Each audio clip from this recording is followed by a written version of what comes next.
दोस्तों, class twelfth economics की बात करेंगे।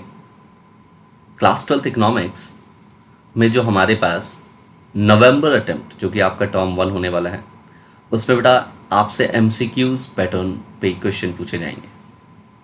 सर, ये एमसीक्यू पैटर्न में जो टर्म वाइज सिलेबस दिया गया है, हम उसकी बात करेंगे आज यहाँ पे कि आपके पास नवंबर अटेम्प्ट में कौन कौन से चैप्टर्स हैं जो आपको पढ़ करके जाने हैं।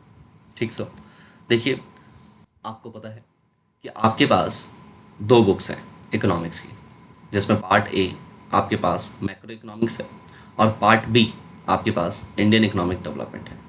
सर, जो हम पार्ट ए की बात कर रहे हैं बेटा, पार्ट ए आपसे टोटली 18 मार्क्स के लिए पूछा जाएगा एंड पार्ट बी आपसे 22 मार्क्स के लिए पूछा जा रहा है। बच्चों, पार्ट ए में मैक्रो इकोनॉमिक्स में सिर्फ 3 ही चैप्टर कवर्ड है। सर, इसमें 3 चैप्टर कौन कौन से हैं? सबसे पहला 6 मार्क्स के लिए है आपके पास money and banking. Actually money and banking दो अलग अलग चैप्टर्स हैं, बट यूनिट एक ही है बच्चों। So money and banking for 6 marks and then government budget and the economy. Government budget का जो चैप्टर है वो भी आपसे 6 नंबर के लिए पूछा जाएगा and the third chapter is balance of payment. So ये 3 चैप्टर आपसे पूछे जाएंगे बेटा 18 मार्क्स के लिए।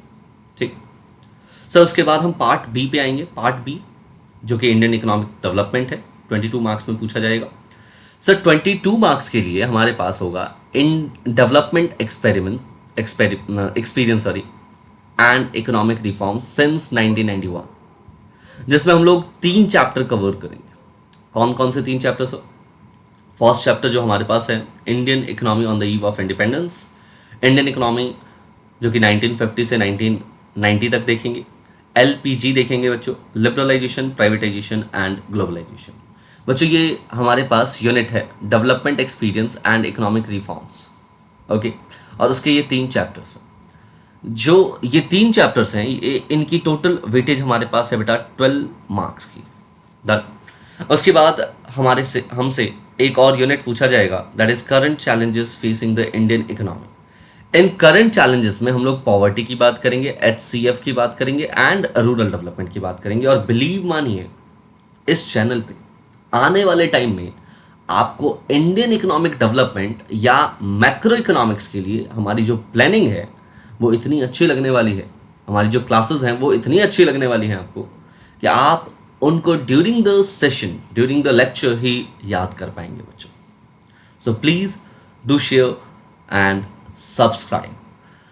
दोस्तों, इसके बाद एक बार डेप्थ में देख लेते हैं हम लोग कि मैक्रो इकोनॉमिक्स या फिर इंडियन इकोनॉमिक डेवलपमेंट में हमें एक्चुअली कौन कौन से टॉपिक्स कवर करने हैं। तो अगर हम आ जाएं तो मनी एंड बैंकिंग, जो कि मैंने आपको कहा कि यूनिट नंबर 2 है आपके पास, उसमें मनी देखेंगे हम। मनी की मीनिंग क्या है हम ये पढ़ेंगे। मनी एंड मनी सप्लाई की मीनिंग क्या है, हम लोग एक टॉपिक यहाँ देखेंगे बेटा। मनी बहुत छोटा सा चैप्टर है, ज़्यादा बड़ा चैप्टर है नहीं आपके पास। उसके बाद हम लोग देखेंगे इसमें बैंकिंग। सर, बैंकिंग में currency held by the public and net demand deposits held by the commercial banks. Sir, money creation, the most important topic, money creation के बारे में पढ़ेंगे। Central bank and it's functions के बारे में पढ़ेंगे, जैसे सेंट्रल बैंक का bank of issue function, government bank function, bankers bank function and control of credit function. इसकी बात हम लोग करेंगे। देन हम लोग आएंगे यूनिट 4 पे। बेटा, यूनिट 3 अभी आपसे टेस्ट नहीं किया जाएगा। यूनिट 4 आपसे गवर्नमेंट बजट पूछा जाएगा। गवर्नमेंट बजट का मीनिंग क्या है, ऑब्जेक्टिव क्या है, कंपोनेंट्स क्या है, क्लासिफिकेशंस क्या है। सर एक्सपेंडिचर, अगर हम क्लासिफिकेशन करें एक्सपेंडिचर का, तो रिवेन्यू एक्सपेंडिचर और कैपिटल एक्सपेंडिचर क्या होते हैं। फिर सर डेफिसिट क्या होता है, रिवेन्यू डेफिसिट क्या है, फिस्कल डेफिसिट क्या है, प्राइमरी डेफिसिट क्या है। हम लोग गवर्नमेंट बजट में इसकी चर्चा भी कर लेंगे बच्चों। And then balance of payment, जो कि यूनिट नंबर 5 है आपके पास, उसकी बात करेंगे। Sir, meaning and components of balance of payment. और बेटा, यहाँ पर आपसे ना फॉरेन एक्सचेंज रेट भी पूछा जाएगा। यूनिट 5 में जो balance of payments and foreign exchange rate का है, तो इसमें आपसे फॉरेन एक्सचेंज रेट भी पूछा जाएगा बच्चों। Done. And then sir part B पे आ जाएंगे हम लोग। पार्ट बी जो कि इंडियन इकोनॉमिक डेवलपमेंट है बच्चों, उसमें आपसे यूनिट 6 पूछा जाएगा। यूनिट 6 में आपको मैंने बताया कि सर एक चैप्टर आपसे पूछा जाएगा Indian economy on the eve of independence, जो कि जनरली आपका चैप्टर नंबर 1 होता है बच्चों। एंड देन हम पढ़ेंगे 5 ईयर प्लान्स, जो कि आपके पास चैप्टर नंबर 2 होता है। देन हम पढ़ेंगे सर एग्रीकल्चर के बारे में, जो कि आपका चैप्टर नंबर 3 होता है। देन हम बात करेंगे सर इंडस्ट्री के बारे में। क्या बात करेंगे सर? इंडस्ट्री के बारे में, ठीक है सर। एंड देन हम बात करेंगे इकोनॉमिक रिफॉर्म्स के बारे में, जो कि आपके पास sir LPG, liberalisation and privatisation and globalisation, ठीक है। एलपीजी पॉलिसीज क्या होते हैं, इसी में एक नया रिसेंटली जो टॉपिक ऐड हुआ है that is demonetization and GST, इसकी चर्चा भी हम लोग बेटा क्लास के अंदर करेंगे।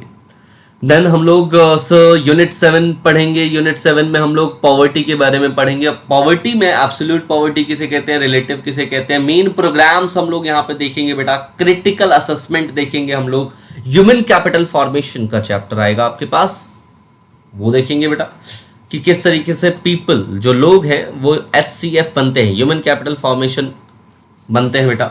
रोल क्या है इंडिया में इनका, इकोनॉमिक डेवलपमेंट में इनका क्या रोल है बेटा।